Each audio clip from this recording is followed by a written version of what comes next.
Installing ink in the HP DeskJet 3700 printer series. Make sure the printer is on a flat, even surface, then push the power button. The printer starts initializing. When the printer stops making noise, open the cartridge access door. Open the package containing the black ink cartridge. If you have difficulty opening the package, you can use scissors to cut it open. Before installing the cartridge, make sure you remove the protective tab from the cartridge. Make sure you do not touch the copper-colored contacts or ink nozzles. Holding the black cartridge by its sides, insert it in the right slot at a slight upward angle. The contacts must face the back of the printer for a correct install. Slide the cartridge in the slot and press firmly until it clicks into place. Now, remove the tricolor cartridge from its package.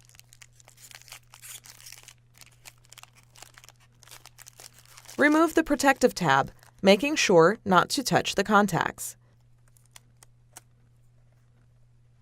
Holding the tricolor cartridge by its sides, insert it in the left slot at a slight upward angle. Close the cartridge access door. Before heading ahead into the video, in case you are facing any issue with your HP printer device, get in touch with our HP printer expert. Thanks for watching, and don't forget to smash that like button and hit the subscribe button so that you don't miss any of our videos, and in the case face any problem, get in touch with the experts.